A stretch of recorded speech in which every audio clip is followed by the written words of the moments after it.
Good morning সবাইকে। মৌ কথা কও চ্যানেলে তোমাদের স্বাগত। আজকে ছিল রবিবার, আর এই ব্লগটা বলতেই পারো একটা ডেলি ব্লগের মতোই। এই রবিবার দিনটা বাড়িতে কিভাবে কাটালাম আজকে সেটাই শেয়ার করব তোমাদের সাথে। তোমাকে না লেখা চিঠিটা ডাক বাক্সে রাখো কোণে, সাদা খামের না লেখা নাম এঁকেছে তার গানে। তোমাকে না লেখা চিঠিটা আর ডাক রবিবার বাক্সে মানে রাখো ছুটির দিন, কোণে, আর সকালটাও একটু দেরিতে সাদা শুরু হয়। খামের না লেখা তাই নাম সকালে উঠি চা, এঁকেছে আর তার আজকের গানে। ব্রেকফাস্টে পাউরুটি। সেই চিঠি যত লেখা থাকে একা একা, সেই গানের না শোনা সুর আঁকা একা একা ছুঁয়ে যায় তো। আর অন্যান্য দিন সকালেই আমাদের রান্নাবান্না হয়ে যায়, কারণ মা খেয়ে স্কুলে যায়। বাট আজকে রবিবার, তাই একটু দেরি করেই চা নিয়ে বসেছি।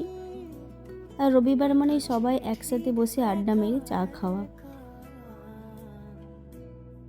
যদি বলি সে সবই তোমারই, একা চিঠি একা একা গান। সাইয়া সাইয়া সাইয়া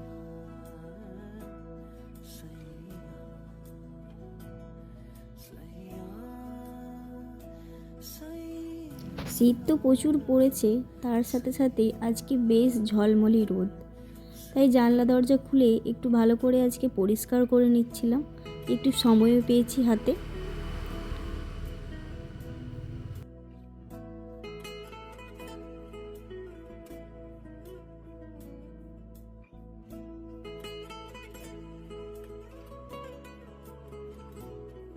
তারপর আজকে হাতে সময় পেতে এই প্রিয় জায়গাটাকেও পরিষ্কার করে নিচ্ছিলাম। আসলে প্রচণ্ডই ধুলো পড়ে, তাই রোজই প্রায় পরিষ্কার করতে হয়। একদিন তো ডিপ ক্লিন করি, বাট মাঝে মাঝে এটাকে একটু সামনেটায় ধুলো পড়ে, তাই মুছে ফেলি। আমি আমিতে ভাসিনি কোনো দিনও নীলে, তুমি তোমার দু চোখে সেই নীল ছুঁলে আজও আমার। আর সকালে এত সুন্দর রোদ্দুর উঠেছিল, দেখতে দেখতে 9টা কখন বেজে গেল। আর তারপর আমিও স্নান করে রেডি। আমার না সকাল সকাল স্নান করতে একটু বেশিই ভালো লাগে, সে যতই ঠান্ডা হোক না কেন। তো স্নান করে নিলাম, আর এদিকে রেগুলার যে যা কিছু থাকে, যেমন ক্রিম, ময়শ্চারাইজার, লিপ বাম সব কিছু ইউজ করে নিয়ে পুজোটা দিয়ে নিলাম। তো পুজো দেওয়ার পরে আবার চলে এলাম রান্নাঘরে। আর ওই যে সকালে ব্রেডগুলো ছিল, এবার মাখন পাউরুটি তৈরি করে নেব। ব্রেকফাস্টে ছিল আজকে মাখন পাউরুটি। আর ছুটির দিন হলে একটু তো অন্যরকম ব্রেকফাস্ট করতে ইচ্ছেই করে, আর হাতে সময়ও থাকে।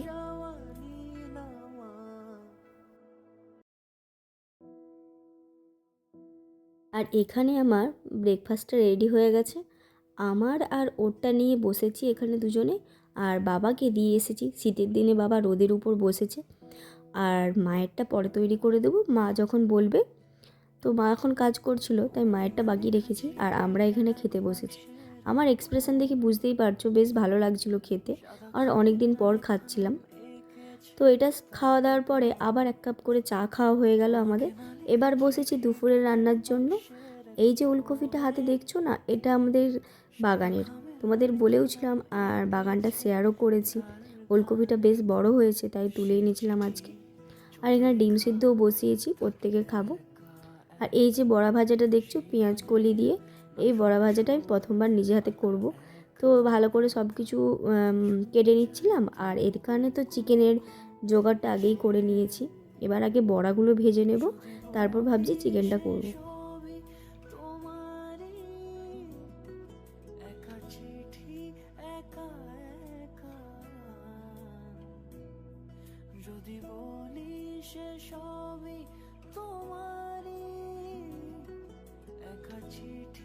আজকের চিকেনটা বাবা রান্না করেছিল, বেশ ভালো হয়েছিল। জমজমাটি করে দুপুরের খাওয়া দাওয়া কমপ্লিট করে চলে গেলাম একটু রোদে বসতে। আর শীতের দিনে খাওয়া দাওয়ার পর রোদে বসতে বেশ ভালো লাগে। আর হাতে করে 1 বোতল জল নিয়ে গেছি। তো একটু দূরে ছিল বাড়ি থেকে, ওই মাঠের মধ্যে বসেছিলাম দুজনে। আর দুপুরে না ঘুমিয়েই কাটিয়ে দিলাম। আর এখানে বিকেল হতেই চলে এলাম বাগানের দিকে, দেখছি বিনসগুলো খুব বড় বড় হয়ে গেছে। তা আমি, মা, বাবা ও চারজনে মিলেই এখানে বাগানে বসেছি। আর দেখো কত বিনস তুলে নিয়েছি আমি। তারপর বাবাও গাছে জল দিচ্ছিল। আর এভাবেই বিকেলটা কাটিয়ে দিলাম। আর জানোই তো এখন খুব তাড়াতাড়ি সন্ধে হয়ে যায়। তো একটু পরেই সন্ধ্যা নেমে এলো আর রুমে গেলাম। সন্ধেবেলায় ওয়েট করছিলাম ভাইয়ের জন্য। আজকে বাড়ি থেকে ভাই আসার কথা আছে। ওই দেখো ও এসে গেছে। আর ও এসেছে মেনলি এই যে পৌষ পার্বণের দিন পার্বণী দিতে হয়, এটা সব জায়গায় আছে নাকি জানি না, আমাদের বাড়িতে আছে। তারপর এখানে চিকেন পকোড়াগুলোও ভাজছিল। আর সন্ধেবেলা আজকে স্ন্যাক্সে দেখো আমরা চিকেন পকোড়া আর চা খাবো। একটু একটু ভাজা কমপ্লিট হয়েছে, আবার একটু একটু করে খাওয়াও স্টার্ট হয়ে গেছে। তাই এই পকোড়াগুলোই দাঁড়াচ্ছে শেষমেশ। যাই হোক, পকোড়া খাওয়া শেষ আর রাতের ডিনারও শেষ। তারপর আর কি সুন্দর একটা সানডে কাটিয়ে নিলাম। আবার কর্মব্যস্ত দিন মন্ডে শুরু।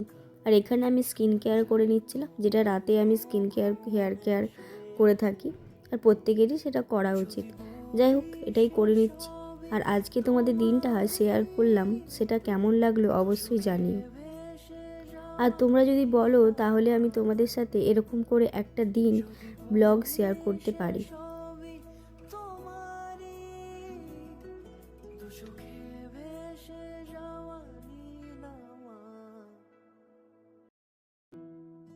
আমার এখানে হেয়ার কেয়ার, স্কিন কেয়ার সব কিছু কমপ্লিট। এবার চলো দিনটা শেষ করে এবার ঘুমোতে যাব। চলো, গুড নাইট সবাইকে। সবাই ভালো থেকো। আর যদি ভিডিওটা ভালো লাগে তাহলে একটা কমেন্ট করে যেও। টাটা।